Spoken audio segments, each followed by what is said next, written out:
నా పేరు doctor Elagandula Srinivasulu, MD Ayurveda panchakarma specialist, retired professor from government ayurvedic college Hyderabad. అట్లాగే అడయార్ బేస్డ్ చెన్నై ఇమ్కాప్స్ యొక్క తెలంగాణ డైరెక్టర్ను. మా కంపెనీలో చెన్నై కంపెనీలో ఆయుర్వేద, సిద్ధ, యునాని మందులు ఒక పద్ధతి ప్రకారంగా తయారు చేయడం జరుగుతుంది. ఆ కంపెనీకి డైరెక్టర్గా గత 8.5 సంవత్సరాల నుండి వర్క్ చేయడం జరుగుతూ ఉంది. అట్లాగే managing director Lakshmi Ayurveda hospital Vanasthalipuram Hyderabad నందు ఉన్నది. ఈ హాస్పిటల్ లాస్ట్ 33 ఇయర్స్ నుంచి ఇక్కడ నడపడం జరుగుతూ ఉన్నది. ఈ హాస్పిటల్ను గత 23 సంవత్సరాల నుండి గవర్నమెంట్ రికగ్నైజ్ చేసింది. రికగ్నైజ్డ్ అంటే స్టేట్ గవర్నమెంట్ ఎంప్లాయీస్, వాళ్ళ యొక్క డిపెండెంట్స్ మరియు పెన్షనర్స్ ఎవరైనా మా దగ్గర ట్రీట్మెంట్ తీసుకున్నట్టయితే అప్ టు 1 lakh వరకు రీఎంబర్స్మెంట్ ఫెసిలిటీ అనేది గవర్నమెంట్ కలిగించింది. ఇట్టి అవకాశాన్ని గవర్నమెంట్ ఎంప్లాయీస్, వారి బంధువులు అందరూ ఉపయోగించుకోవాలని కోరడం జరుగుతూ ఉంది. ప్రస్తుతం మనము అపమార్గ అంటే ఉత్తరేణి, ఇది ఉత్తరేణి చెట్టు. ఈ చెట్టు గురించి మనము సవివరంగా తెలుసుకుందాం. ఇది ఆంధ్రప్రదేశ్, తెలంగాణలోనే కాక టోటల్ భారతదేశం లోపల ఎక్కడ ఖాళీ ప్రదేశం ఉంటే అక్కడ దాదాపైన ఒక 1/2 మీటర్ వరకు ఎత్తుగా పెరుగుతుంది. దీనికి ఆకులు, తర్వాత ఈ పువ్వుల నుండి గింజలు తయారవుతాయి. ఈ గింజలు చాలా ఉపయోగకరంగా ఉంటాయి. ముఖ్యంగా ఉత్తరేణి అనేది కొంచెము చేదు, కారంగా ఉంటుంది. ఇది వేడి చేసే స్వభావం గల మొక్క. దీని ఉపయోగాలు ఆయుర్వేద శాస్త్రంలో చాలా బ్రహ్మాండంగా ఉన్నాయి. ముఖ్యంగా ఏంటంటే మనకు గ్రామాలలో అన్ని ప్రదేశాలందు ఈ మొక్క అనేది కనపడుతుంది. ఎక్కడైనా ఎవరికైనా దెబ్బలు తగిలినట్టయితే దీని ఆకు రసం తీసి ఆ తగిలిన ప్రదేశం నందు పెట్టినట్టయితే రక్తం కారడం అనేది ఇమీడియట్గా బంద్ అవుతుంది. అట్లాగే ఆ పుండును మానటానికి కూడా ఇది చాలా ఉపయోగపడుతున్నది. అట్లాగే దీని యొక్క గింజలు మూలశంక అంటే అర్షమొలలు అంటారు. ఈ అర్షమొలలకు దీని యొక్క గింజలను ఉపయోగించి అంటే దంచి రసం తీసుకొని తాగినా ఉపయోగపడుతూ ఉంది. మూలశంకలకు అంటే అర్షమొలలకు ఇది ఒక మంచి ఔషధంగా ఆయుర్వేద శాస్త్రము చెప్పబడింది. అట్లాగే ఈ గింజలను ఆవు నెయ్యితోటి వండి, ఆవు నెయ్యితోటి వండిన పిదప దాంట్లో కొంచెం సైంధవ లవణం కలిపి అది ఒక 10 రోజులు తాగినట్టయితే అమితంగా, ముఖ్యంగా ఏంటంటే ఈ సెమెన్ యొక్క క్వాంటిటీ పెరిగి సంభోగ శక్తిని కావలసినంత పెంచడం జరుగుతూ ఉన్నది. ఇది ఒక మంచి ఔషధము. దీనికి డబ్బులు ఎవరు ఖర్చు పెట్టాల్సిన పని లేదు. మనం ఒక 10 నిమిషాలు కొంచెం ఇల్లు దాటి పక్కకు ఖాళీ ప్రదేశానికి వెళ్ళినట్టయితే వర్షాకాలంలో ఇది విపరీతంగా పెరుగుతుంది. ఈవెన్ ఇప్పుడు ఎండాకాలం వచ్చినా దీని యొక్క ఆకులు పెద్దగా ఉంటాయి, కానీ ఇప్పుడు ఇవి చిన్నగా మాత్రమే దొరికినాయి ప్రస్తుతానికి. దీని ఆకులు ఆమపాచనంగా పనిచేస్తాయి.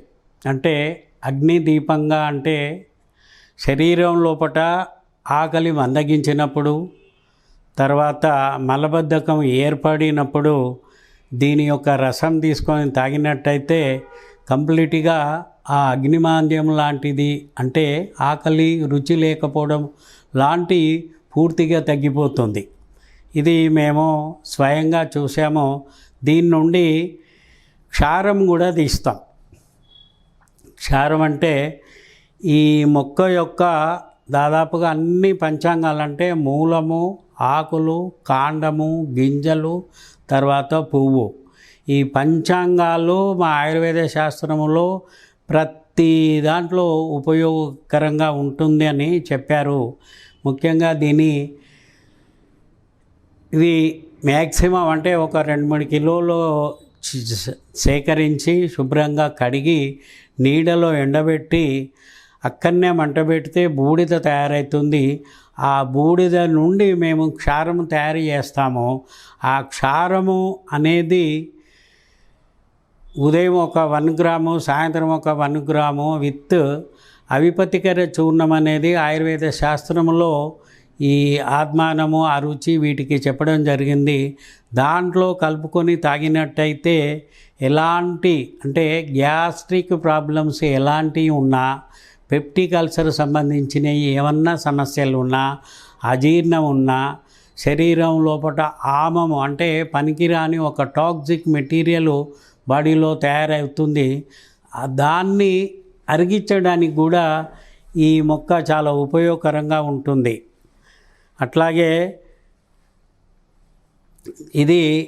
దీని యొక్క లేత చిగుర్లు ఇలాంటి కాండాలు తీసుకొని ఇవి కొన్ని సేకరించి దాంట్లోపట కొంచెం శుంఠి కలిపి ఈ వెర్రి కుక్కలు ఎక్కడన్నా అంటే డాగ్స్ అంటే వీధిలో తిరిగే కుక్కలు కానీ వెర్రి కుక్కలు కానీ కరిచిన ప్రదేశం ఉన్నట్టయితే ఇది లోనికి ఒక వారం రోజులు ఉదయం సాయంత్రం దంచి దీన్ని రసం తీసుకొని కొంచెం శుంఠి కలిపి సేవించినట్టయితే ఆ వెర్రి కుక్క లాంటి ఆ విష ప్రభావాలన్నీ దాదాపుగా తగ్గిపోతాయి. అట్లాగే ఇది తెల్ల వెంట్రుకలను కూడా కాస్త నల్లగా చేసే అవకాశాలు ఉన్నాయి. ఇది ముఖ్యంగా క్షార గుణం కలిగి ఉంటుంది ఈ మొక్క మొత్తం. కాబట్టి ఇది అంతటా లభిస్తుంది. కాబట్టి ఈ తెలంగాణ, ఆంధ్రప్రదేశ్లో ఉన్నటువంటి ప్రజానీకము దీని యొక్క విశేషాలు కనుగొని అందరూ సవినయంగా వాడుకోవాలని కోరడం జరుగుతూ ఉన్నది. అట్లాగే పూర్వకాలంలో దీని యొక్క మూలాన్ని తీసుకొని దంతధావనంగా చేసేవాళ్ళు. అంటే దీన్ని పండ్లు తోమడానికి పక్కా వాడినట్టయితే దంత రోగాలు కానీ తర్వాత ముఖ రోగాలు కానీ ఎలాంటివి రాకుండా ఉంటాయని దాని వేరును తీసుకొని శుభ్రంగా కడిగి పండ్లు తోమేవాళ్ళు. ఇప్పుడు ఈ మధ్యన అందరూ ఈవెన్ గ్రామీణ ప్రజానీకం అనుకోండి, నగరాలు అనుకోండి, వాళ్ళకు సమయం దొరకనందువల్ల ఇక మార్కెట్లో ఏవి దొరికితే అవి ఆ పేస్టులు వాడి, బ్రష్లు వాడి రకరకాల పండ్ల వ్యాధులు వాళ్ళే తెచ్చుకుంటూ ఉన్నారు. కారణం ఏంటంటే 15-20 ఏళ్ళ క్రితం అసలు డెంటల్ డాక్టర్ కావాలంటే నగరంలో ఉండేటోళ్ళకి కనీసం ఒక 4-5 కిలోమీటర్ల వరకు ఒక్కరు కూడా దొరకక ఉండేవాళ్ళు. ఇప్పుడు ఒకటే స్ట్రీట్లో 5 ఉన్నారు. అంటే దాని అర్థం ఏంటి? దంతరోగాలు మార్కెట్లో అంటే మన ఏపీ తెలంగాణే కాక మొత్తం భారతదేశం లోపల విపరీతంగా దంతరోగాలు వస్తున్నాయి. వాటికి కారణాలు అనేకంగా ఉన్నాయి. ఒకటి ఈ హోటల్ ఫుడ్స్ అనుకోండి, జంక్ ఫుడ్స్ అనుకోండి, ఇరెగ్యులర్ స్లీప్ అనుకోండి, ఇరెగ్యులర్గా పడుకోవడం అనుకోండి, ఇవన్నీ మిథ్యాహార విహారాలు ఎక్కడైతే జరుగుతున్నాయో వాటి వల్ల శరీరంలో అనేక రకాల రోగాలు వస్తున్నాయి. ఆ రోగాలను శమించుకోవడానికి రకరకాల వైద్యులు ఉన్నారు, అక్కడికి వెళ్ళడం జరుగుతూ ఉన్నది.